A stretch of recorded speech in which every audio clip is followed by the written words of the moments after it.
So it appears that the debate surrounding the controversial 250 billion shillings Eurobond float won't just fade away.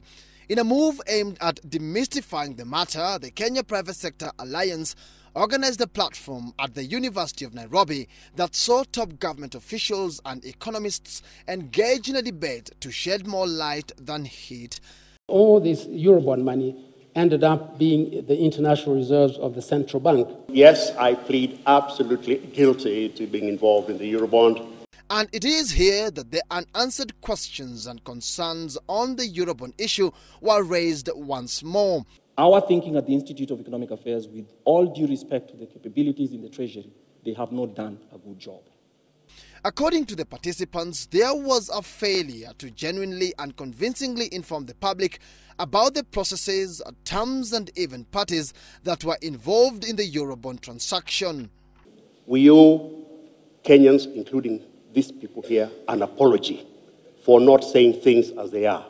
Even though the panelists unanimously ruled out the possibility of Eurobond proceeds having been stolen, a clear breakdown of how the funds were utilized hasn't been provided. It is true, I am convinced, coming from the Institute of Economic Affairs, that the proceeds are reflected. Whether the spending was consistent with what we required remains a big question mark in my head. Really?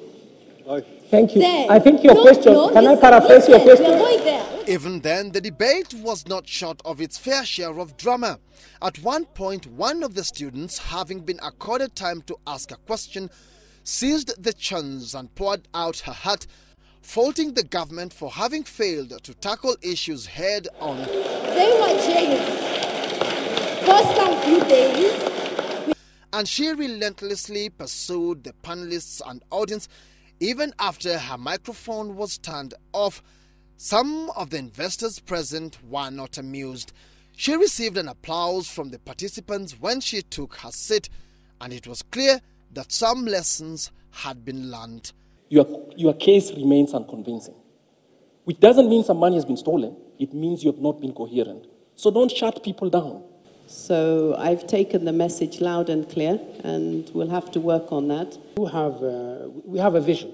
We do have a vision, and we do have strategies on how we are going to make the economy grow much faster. Patrick Igunza, Citizen, live at 1.